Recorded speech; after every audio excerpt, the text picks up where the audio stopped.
ഇത്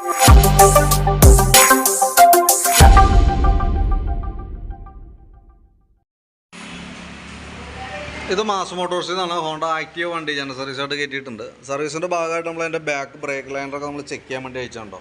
break liner company liner കിടക്കണേ, ഹോണ്ടയുടെ ഒറിജിനൽ ലൈനർ തന്നെയാണ്. ബ്രേക്ക് പക്ഷേ ഒരു കംഫർട്ടല്ല. അതിന് രണ്ട് കാരണമുണ്ട്. ഒന്ന്, നമുക്ക് അതിൻ്റെ ബാക്കിലത്തെ ഈ ബ്രേക്കിൻ്റെ കേബിൾ ഔട്ടർ വലിഞ്ഞിട്ട് ഇച്ചിരി ലോഡായിട്ട് നിൽക്കണേ. പിന്നെ ലൈനർ അഡ്ജസ്റ്റ് ചെയ്ത് ഒരുവിധം എത്തിയിട്ടുണ്ട്. പക്ഷേ ഞാനിതൊന്ന് ബ്രേക്ക് കേബിൾ മാറ്റിയതിന് ശേഷം ഇതൊന്ന് ക്ലീൻ ചെയ്തിട്ട് റീസെറ്റ് ചെയ്ത് നോക്കട്ടെ. അഡ്ജസ്റ്റിങ് ഇതിപ്പോൾ നിൽക്കുമ്പോണ്ടല്ലോ ഏകദേശം ഒരു 3/4 ഭാഗത്തോളം ആയാൽ നിൽക്കണേ. അഡ്ജസ്റ്റ് ചെയ്താൽ കിട്ടുമെന്നുണ്ടെങ്കിൽ നമുക്ക് ഈ ലൈനർ തന്നെ ഉപയോഗിക്കാം. കമ്പനി ലൈനർ തന്നെയാണ്, ഒറിജിനൽ ലൈനറാണ്. നമുക്കത് തന്നെ യൂസ് ചെയ്യാം. പരമാവധി ഉപയോഗിച്ചിട്ട് മാറ്റിയാൽ മതി. നമുക്കൊന്ന് കേബിൾ മാറ്റിയിട്ടൊന്ന് സെറ്റ് ചെയ്ത് നോക്കിയിട്ട് അതിൻ്റെ കണ്ടീഷൻ പറയാം കേട്ടോ. പിന്നെ അതേപോലെ തന്നെ നമുക്ക് അതിൻ്റെ എയർ ഫിൽറ്റർ നമ്മൾ അഴിച്ചിട്ടുണ്ട് ചെക്ക് ചെയ്യാനായിട്ട്. എയർ ഫിൽറ്റർ പൊടി കയറി ഫുള്ള് ബ്ലോക്കായ ഒരവസ്ഥയിലാണ് നിൽക്കണം കേട്ടോ. അപ്പോൾ എയർ ഫിൽറ്റർ എന്തായാലും നമുക്ക് മാറ്റിയിടണം. കാരണം എന്ന് വെച്ചാൽ വണ്ടി സ്റ്റാർട്ടിങ്ങിൻ്റെ പ്രശ്നം കാണിക്കുന്നുണ്ട്. ഐഡ്ലിങ്ങിൽ സ്ലോ സ്പീഡിൽ നിൽക്കുമ്പോൾ ഓഫായി പോകണ കംപ്ലയിൻറ്റ് പറഞ്ഞിട്ടുണ്ട്. അപ്പോൾ അതൊക്കെ ഇതൊരു കാരണമാണ്. ശരിക്കും പറഞ്ഞാൽ ഇത് മൊത്തം പൊടി കയറിയിട്ട് മൊത്തം ബ്ലോക്കായ ഒരവസ്ഥയിൽ നിൽക്കണേ. അപ്പോൾ ശരിക്കും പെട്രോളിൻ്റെ ചിലവും കൂടുതലായിരിക്കും, ഹെഡിനകത്ത് കരി കയറുന്ന അളവും കൂടുതലായിരിക്കും. പിന്നെ നമ്മൾ ആ ക്ലച്ചിൻ്റെ ഭാഗം നമ്മൾ അഴിച്ച് ചെക്ക് ചെയ്യുന്നുണ്ട്. ശരിക്കും നമുക്ക് ഇതിൻ്റെ ക്ലച്ച് വരാമെന്ന് പറഞ്ഞാൽ ബെൽറ്റ് ഡ്രൈവാണ്. ഈ സൈഡ് നമുക്ക് ഓയിലോ കാര്യങ്ങളൊന്നുമില്ല. നമ്മൾ മാനുവലായിട്ട് തന്നെ അഴിച്ച് ഗ്രീസിംഗ് ഒക്കെ നടത്തിയിട്ട് വേണം നമുക്ക് റീസെറ്റ് ചെയ്യാനായിട്ട്. അപ്പോൾ നമ്മൾ അതിന് വേണ്ടിയിട്ട് അഴിച്ചാണ്. അപ്പോൾ നമുക്കിവിടെ ഈ ക്രാങ്ക് ഷാഫ്റ്റിൻ്റെ ഈ സൈഡിലത്തെ ഓയിൽ സീൽ ലീക്കായിട്ട് ഇവിടെ ഓയിൽ പുറത്തേക്ക് വന്നു തുടങ്ങിയിട്ടുണ്ട്. അപ്പോൾ കൈയോടെ അത് ക്ലീൻ ചെയ്തതിന് ശേഷം നമുക്ക് ആ ഓയിൽ സീലൊന്ന് മാറ്റിയിടാം. ക്ലച്ച് ഷാഫ്റ്റിൻ്റെ ഇവിടെ വലിയ കുഴപ്പമില്ല, വലിയ ലീക്ക് കാര്യങ്ങളൊന്നുമില്ല. പക്ഷേ ഈ സൈഡിൽ ചെറിയൊരു ലീക്ക് സ്റ്റാർട്ട് ചെയ്തിട്ടുണ്ട്. കാരണം ഗിയർ ബോക്സിൻ്റെ ഉള്ളിൽ ചെറിയൊരു ഓയിൽ സീൽ വരുന്നുണ്ട്. അതിൻ്റെ ചെറിയൊരു നനവ് തുടങ്ങിയിട്ടുണ്ട്. പക്ഷേ ഇപ്പോൾ അത് ചെയ്യണമെന്നില്ല. കൂടുതലായിട്ട് കംപ്ലയിൻറ്റ് വരാണെങ്കിൽ അടുത്ത സർവീസിൽ നമുക്കത് അഴിച്ച് ഓയിൽ സീൽ മാറ്റി കിട്ടാൻ മതി കേട്ടോ. പിന്നെ അതേപോലെ തന്നെ എൻ്റെ variator body boss wave roller അടങ്ങുന്ന യൂണിറ്റാണത്.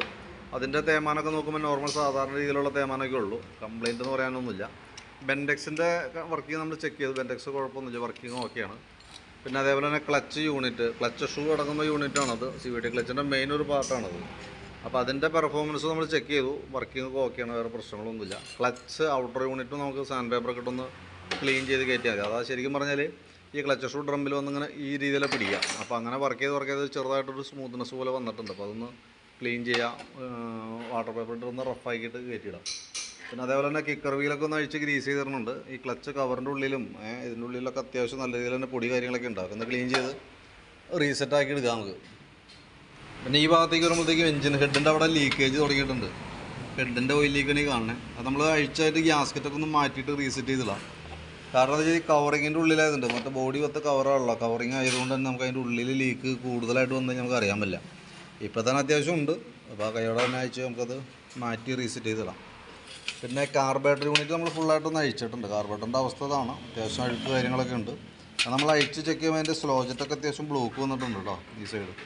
ഇന്ന് ക്ലീൻ ചെയ്ത് നോക്കാം. കിട്ടില്ല എന്നുണ്ടെങ്കിൽ മാറ്റി പുതിയ ജെറ്റ് ഇട്ടിട്ട് വേണം നമുക്ക് ട്യൂൺ ചെയ്യാനായിട്ട്.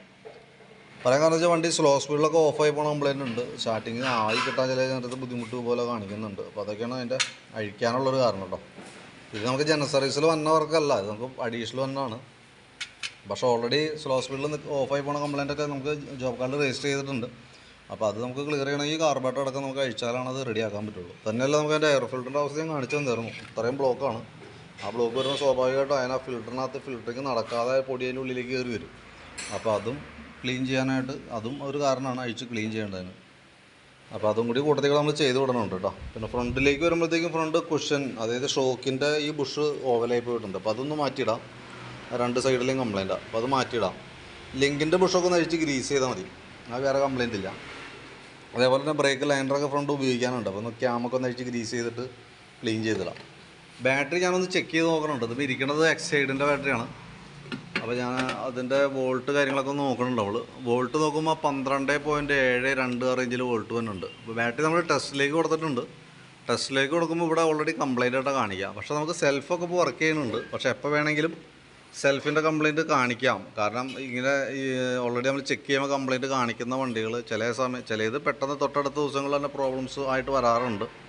ഇനി അതല്ല ചില കേസിലൊക്കെ തന്നെ ഒരു 3-4 മാസമൊക്കെ നമുക്ക് ഉപയോഗിക്കാൻ കിട്ടാറുണ്ട് കേട്ടോ. അപ്പോൾ അതിന് ഇപ്പം നമുക്ക് മീറ്ററിൽ നമ്മൾ ചെക്ക് ചെയ്യുമ്പോൾ കംപ്ലയിൻറ്റ് കാണിച്ചു എന്ന് കരുതി ബാറ്ററി ഇപ്പോൾ മാറ്റണമെന്നൊന്നുമില്ല. ഓൾറെഡി നമ്മൾ ആ കംപ്ലയിൻറ്റ് നമുക്ക് ഫേസ് ചെയ്യുമ്പോൾ സെൽഫ് എടുക്കാത്തൊരു സിറ്റുവേഷൻ വരുമ്പോൾ മനസ്സിലാക്കുക ബാറ്ററിയുടെ ആണെന്നുള്ളത്. അത് വെച്ചിട്ട് നമുക്ക് മാറ്റി കളയാം. കാരണം എന്ന് വെച്ചാൽ ഫസ്റ്റ് കംപ്ലയിൻറ്റ് കാണിക്കുന്നത് സെൽഫിൻ്റെ കാണിക്കുള്ളൂ. കാരണം ഹോൺ ഇൻഡിക്കേറ്ററൊക്കെ പ്രോപ്പറായിട്ട് വർക്ക് ആവും. കാരണം അതിനൊക്കെ ജസ്റ്റ് വോൾട്ട് മതി.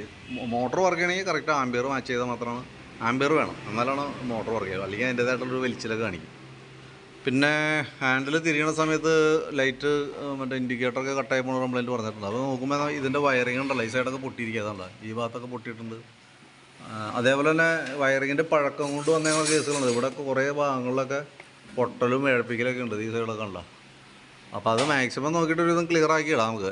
കാരണം എന്ന് വെച്ചാൽ ഇത് വലിയ പ്രശ്നമാണ്. കാരണം ഈ സൈഡൊക്കെ ജോയിൻ്റാണ് ഈ കാണുന്നത് കേട്ടോ. അത് ഓരോരോ പ്രാവശ്യം ഓരോരോ കംപ്ലൈൻറ്റൊക്കെ ആയിട്ട് ഒന്നുമേ ചെയ്തു പോകുന്നതാണ്.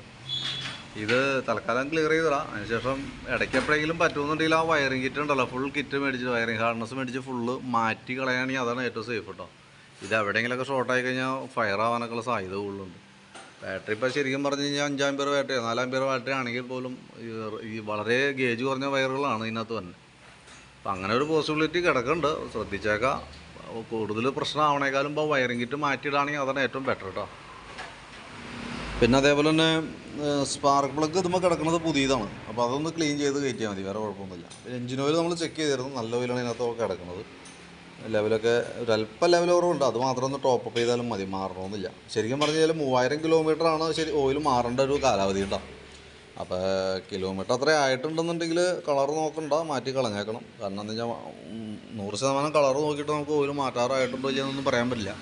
കൃത്യമായിട്ട് പറയുകയാണെങ്കിൽ കറക്റ്റ് കിലോമീറ്റർ നോക്കാം. കിലോമീറ്റർ 3000 ആയിട്ടുണ്ടെങ്കിൽ ഒന്നും നോക്കണ്ട, മാറ്റി കളയാം. അതാണ് അതിൻ്റെ ശരിക്കും ചെയ്യേണ്ട രീതി. ഇപ്പോൾ ഞാനതിൻ്റെ ഏകദേശം ഒരു എസ്റ്റിമേറ്റ് ഇപ്പോൾ ജനറൽ സർവീസ് ഉണ്ട്. അതേപോലെ തന്നെ ബാക്കിലത്തെ ബ്രേക്ക് കേബിൾ, ഈ ക്രാങ്ക് ഷാഫ്റ്റിൻ്റെ ഓയിൽ സീൽ, ഹെഡിൻ്റെ ഇവിടുത്തെ ഓയിൽ ലീക്ക്, കാർബറേറ്റർ ക്ലീനർ വരും, ക്ലീൻ ചെയ്യേണ്ടതായിട്ടുള്ള സ്ലോജറ്റ് വരുന്നുണ്ട്. അതേപോലെ ഫ്രണ്ടിലത്തെ ഗ്രീൻ ബുഷ് വരുന്നുണ്ട്. ഇതെല്ലാം ഉൾപ്പെടുത്തിയിട്ട് ഏകദേശം ഒരു എസ്റ്റിമേറ്റ് നോക്കിയിട്ട് അതിൻ്റെ ഡീറ്റെയിൽസ് ഒന്ന് വാട്സപ്പിലേക്ക് ഇട്ടേക്കാം കേട്ടോ. വണ്ടി തീരുമ്പോഴത്തേക്ക് ഏകദേശം ഒരു 6:30-7 മണിക്ക് ആവും തീരുമ്പോഴത്തെ കേട്ടോ. വർക്ക് ഇച്ചിരി ലേറ്റായിട്ടാണ് ചെയ്തുകൊണ്ടിരിക്കുന്നത്. തന്നെയല്ല നമ്മൾ ഇതേപോലെ ഡീറ്റെയിൽ ആയിട്ട് ചെയ്യുമ്പോൾ അതിൻ്റേതായിട്ടുള്ള താമസം ഒരു വണ്ടി കയറിയാൽ തന്നെ 2-2.5 മണിക്കൂർ നമുക്ക് പിടിക്കും. അപ്പോൾ വർക്ക് ചെയ്തുകൊണ്ടിരിക്കണുള്ളൂ. തീരുന്നതിനനുസരിച്ച് ഞാൻ കോൺടാക്ട് ചെയ്തോളാം. ഓക്കെ.